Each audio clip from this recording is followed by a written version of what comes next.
सऊदीया के ऊपर कल हमला हुआ है और वो हमला ईरान ने नहीं किया, और ये बात सऊदीया को पता चल गई है। और सऊदीया ने कल कहा है कि हम इसकी इन्वेस्टिगेशन कर रहे हैं कि हमारे मुल्क पे हमला किसने किया। हमें पता है ईरान ने नहीं किया। सर आपको पता है ताकतवर ने हमला किया, इसलिए आप इन्वेस्टिगेशन कर रहे हैं।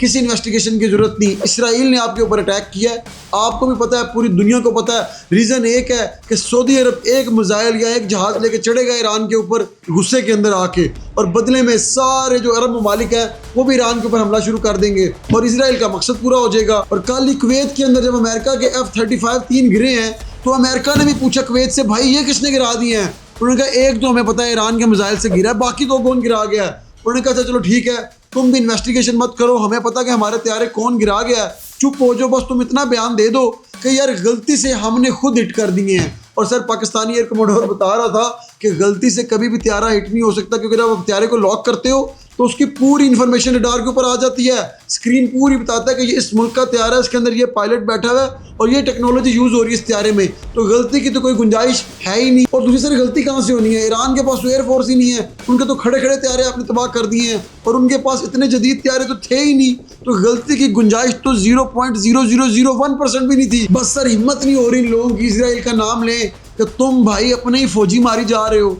और तुम अपनी साइड पे गोल करते जा रहे हो। तुम चाहते क्या हो? सिंपल रीजन है, इसराइल चाह रहा है कि अमेरिका को डबल गुस्सा है।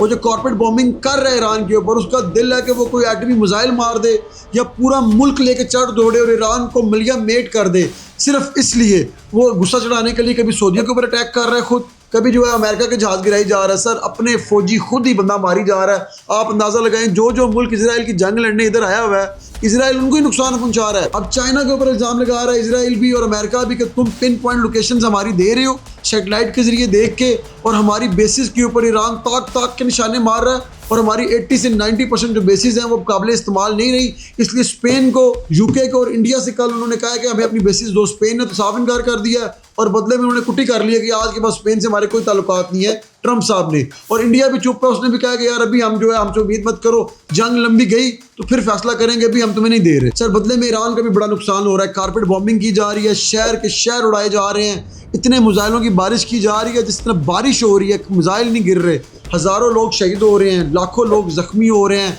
हॉस्पिटल स्कूल्स तक को नहीं बख्शा जा रहा। लेकिन वो ईरानियों की रेजिस्टेंस है कि वो लड़ रहे हैं। आप देखें ना, नेवी मुकम्मल ख़त्म हो गई है इनकी, एयरफोर्स मुकम्मल ख़त्म हो गई है ईरान की, सिर्फ इनके पास मिसाइल हैं, मिसाइल लॉन्चर और ज़मीनी फ़ौज है। तो सर इसके साथ लड़ने के लिए इनको हौसला भी चाहिए, हिम्मत भी चाहिए, मुसलमानों की सपोर्ट भी चाहिए। आप देखें कि ईरानी कब तक रेजिस्ट करते हैं।